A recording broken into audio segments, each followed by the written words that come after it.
مفيش أحلى من كفتة الرز اللي غرقانة صلصة وجنبها رز بالشعرية مفلفل يجنن. كفتة الرز من الأطباق المحببة جدا للكبار والصغيرين، وأول ما بنقليها وقبل ما تتحط في الصلصة بنلاقي البيت كله عمال بياكل فيها، لأن ريحتها بتبقى قلبت البيت.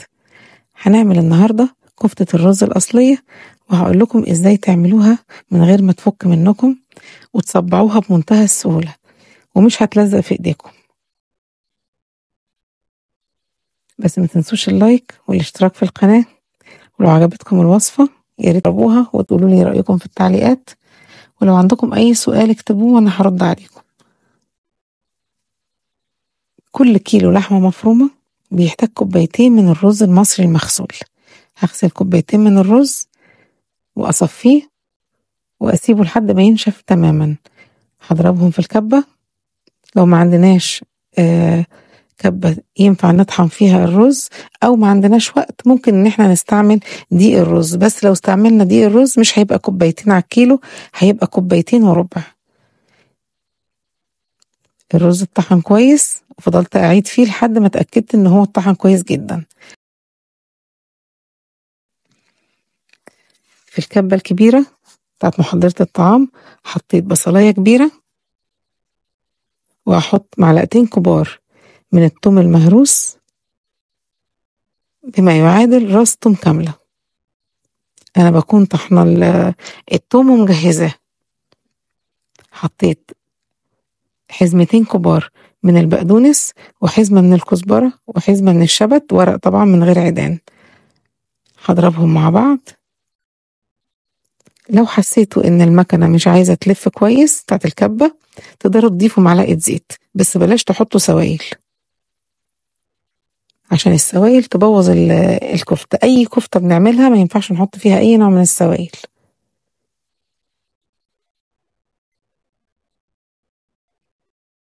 هنضربها كويس لحد ما نتأكد انها اتطحنت كويس. في بولة هحط الدقيق بتاع الرز او الرز اللي انا طحنته، واحط عليهم الخضار اللي مع البصل. حطيت معلقة كبيرة ملح، نص معلقة فلفل اسمر، نص معلقة من الكزبرة الناشفة، ونص معلقة من الكمون، ومعلقة او نص معلقة حسب ما تحبوا من الشطة او هرسة الشطة. انا حطيت هرسة الشطة، وممكن تستغنوا خالص عن الشطة. استخدمت كيلو من اللحمة المفرومة، ظهر فخدة كانت مفرومة وشين. تقدروا تستخدموا اي نوع من المفرومة عندكم. هخلطهم مع بعض، هما كده كده هيتحطوا في الكبة، بس هحولهم الاول لعجينة في الاول كده، بس هتبقى عجينة خشنة. لما تتحط في الكبة هتبقى ناعمة.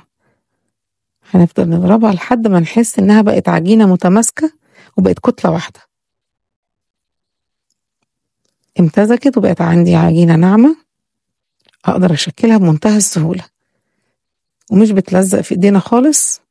بس واحنا بنصبع لازم هنحط ايدينا في الزيت عشان تتصبع معانا بسهولة.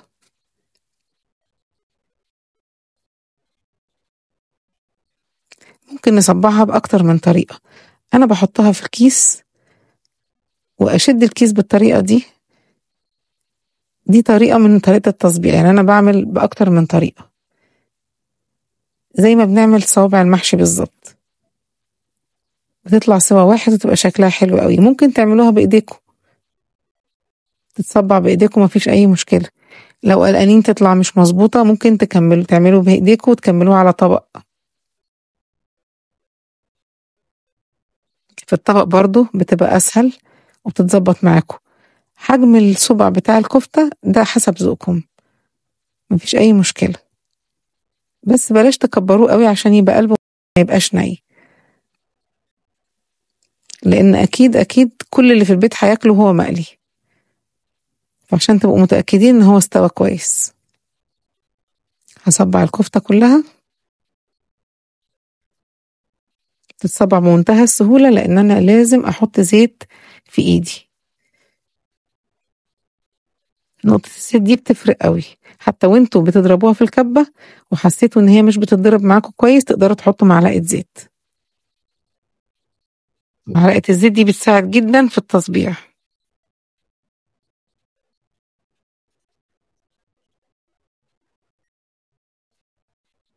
كده الكفتة بقت جاهزة عندي. طبعا هتتقلى في زيت غزير، ولازم يكون الزيت سخن ويتحط على نار متوسطة، ما تعلوش النار قوي علشان الكفتة تستوي من قلبها. هنزل الكفتة واحدة واحدة، ما بنزلهاش مع بعضها عشان الزيت ما يبردش. بنزل صوبع واستنى شوية.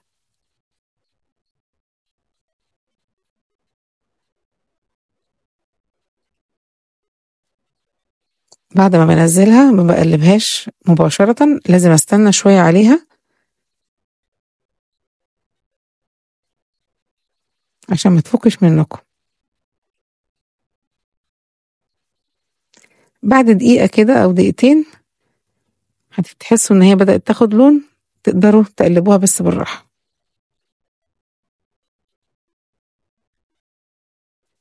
بدأت تاخد لون اهيت. درجة اللون طبعا حسب ذوقكم، انا بحبها متحمرة كويس، يبقى لونها ذهبي كده ولذيذة. على ورقة المطبخ ببتدي اطلعها.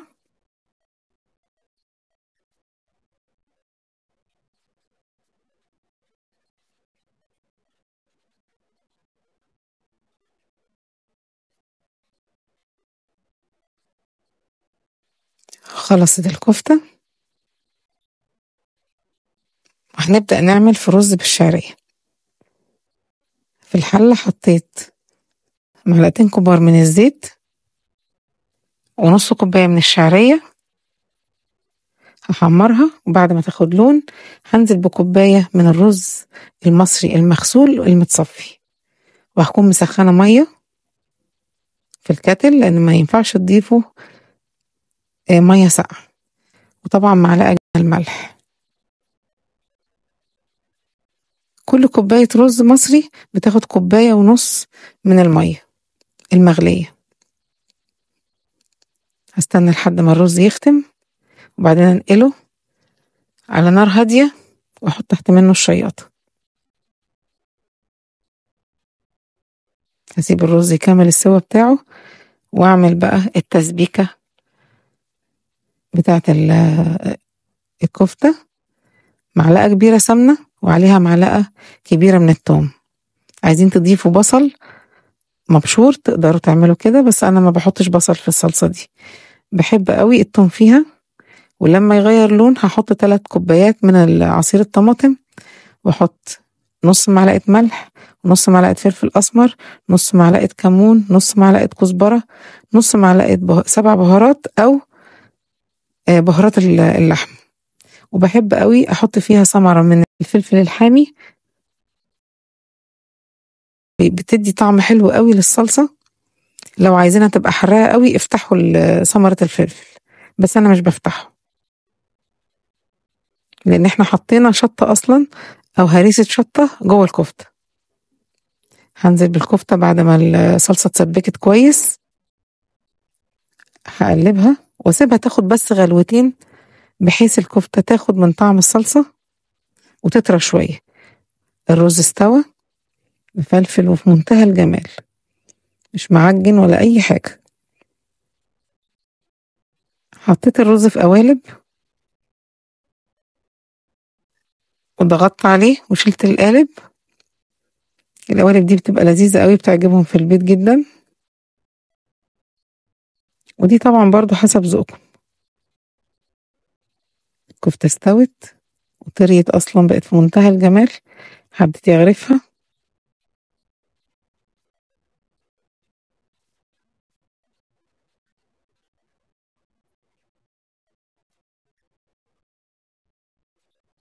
الصلصة لونها حلو جدا، لو بتحبوا الصلصة اغمق من كده تقدروا تحطوا عليها معلقة من الصلصة الجاهزة، بس انا اللون ده بالنسبة لي كان مناسب. خلصت الكفتة في منتهى الجمال، ريحتها تحفة، ما بتاخدش وقت في التحضير خالص. لو خايفين على الكبة بتاعتكم تقدروا تدوها للجزار، على فكرة هو بيعرف يعملها كويس قوي. ادوله كل المكونات اللي قلنا عليها، بيديها وشين عنده في المفرمة وبتطلع تحفة. لو الكبة عندكم كويسة تقدروا تحطوا حتة حتة، بلاش تحطوا كمية كبيرة من الكفتة في الكبة عشان ما تحرقوهاش. بصوا جمالها في منتهى الجمال، طرية جدا، طعمها رائع وريحتها تجنن. تقدروا ان انتوا تخزنوا منها لو في كمية عملتوها واتبقت، تقدروا تخزنوها بعد ما تقلوها او وهي نية. بس لو هتخزنوها وهي نية زودوا شوية ما بين كل صبع والتاني الزيت عشان ما تلزقش في بعضها، ولما تفرزوها في الفريزر تبعدوها عن بعض عشان خاطر ما تلزقش في بعضها. وتقدروا على فكرة ان انتوا برضو تفرزوها بعد ما تتقلى، لو عملتوا كمية وزادت منه حطوها في الفريزر مقلية هتبقى جميلة جدا، وخصوصا لو ما عندكمش وقت. كفتة الرز جميلة جدا والكل بيحبها.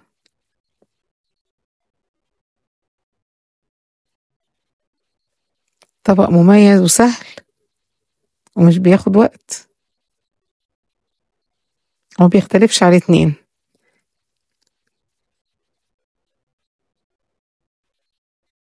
تقدروا تعملوا نفس الكمية اللي أنا عملتها اللي هو كيلو، أو تضاعفوا الكمية وتعملوا 2 كيلو، والباقي طبعا كله بيتشال، يعني تعملوا جزء وتشيلوا جزء منه.